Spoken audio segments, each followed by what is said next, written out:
My Destined 1, Tensura x Arifureta by Void Kane. Ch 58.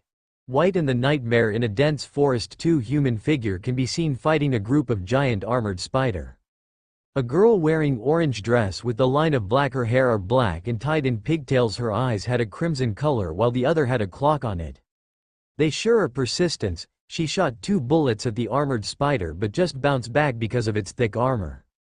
My bullets are just bouncing on its armor. Don't worry, I'll take care of this.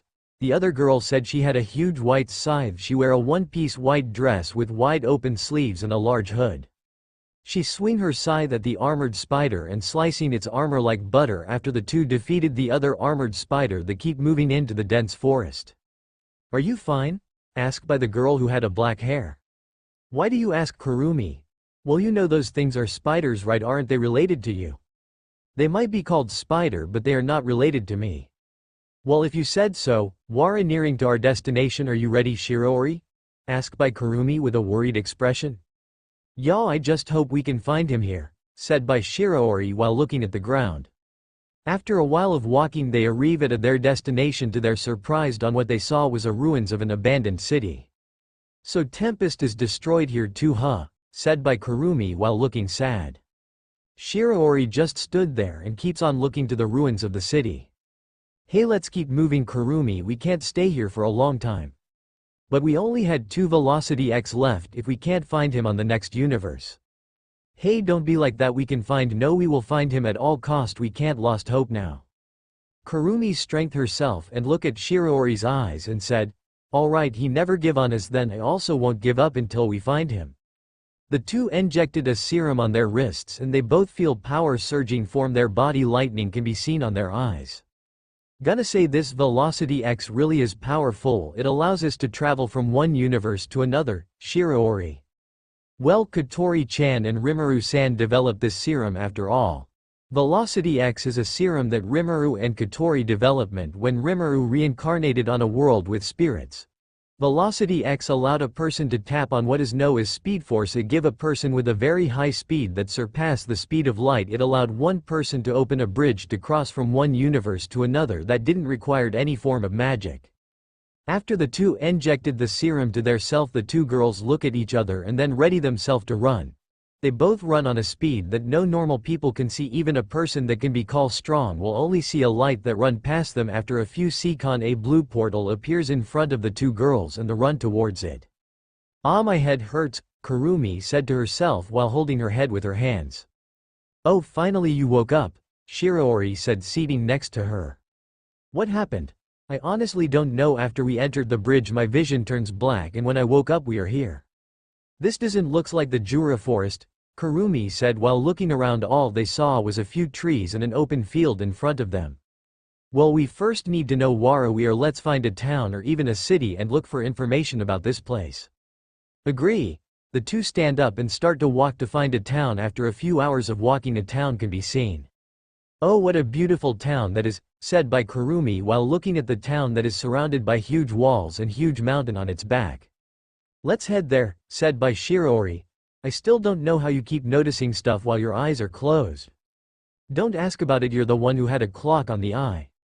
The two girls walks toward the road that lead to the town. Usually the two are not a social person in their past, but when they meet Rimuru they started to change and both of them started to develop feeling for Rimuru.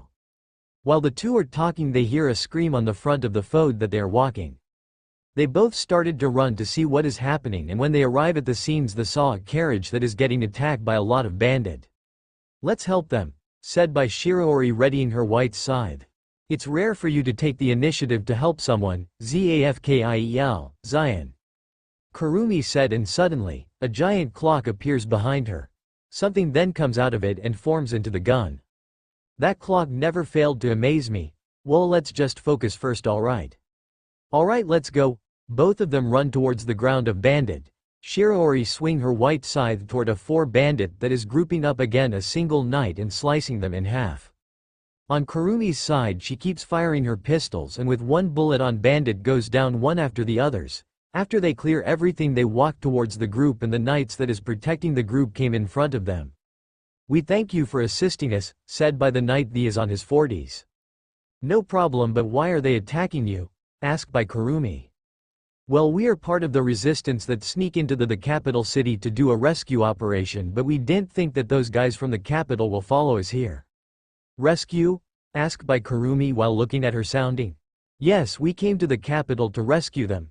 The person then opened the cover of the carriage and the two girls saw demi-human and monster wearing a slave collar. The two are not surprised by the slave collars since they saw them on their travel on multiple universe. What surprises them is the condition of the people inside. Some of them are thin to the point that you can see the bones on their body, some had missing body parts and some even looks like a dead person. Why would they do something like this? Shiraori said with anger but keep her composure. The people from the capital believe that only human are the superior race than others, so they enslaved the other race. We are lucky that they can't cross that mountain to invade us since it's protected by the yellow dragon. I see, said the Kurumi. What are you two going to do now? Looking from your looks you two are not from around here and both of you two are powerful enough to beat these guys with ease. Well, we are looking for someone but we don't know where we are, so we haven't decided on what we are going to do, said by Kurumi. Well, if that's the case, can I ask the two of you to help us? I know that I'm not supposed to ask something like this since we only just meet, but please help us overfight the Losuki nation, the man said while bowing. Shiraori and Kurumi look at each other for a while and then nodded to each other. We will help, but we also want you guys to help us, Shiraori said. If it's within our ability, then we will gladly help, said by the man. Then we want to ask for information about someone and access to any information that is related to other continent, Shiraori asked. If that is all, then we will gladly help out. Do you have yourself a deal? They continued their way towards the town and the two girls decided to help the resistance.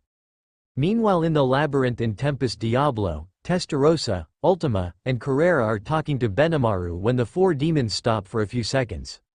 Is something wrong? Benimaru asked the four. Oh, everything is fine, Benimaru Duno, said Diablo. We just felt a familiar presence, said by Ultima. Then who is it? Is it an enemy? Asked by Benimaru. No, if this presence belongs to her then she is not an enemy, said by Testarossa. But how did she end up here? Not only that, I also feel another one besides her, she also seems to be powerful, said by Carrera with a confused look. Rimuru-sama really is full of surprises, said by Diablo while the four are saying that Benimaru just stay quiet thinking about who these person that the four acknowledge.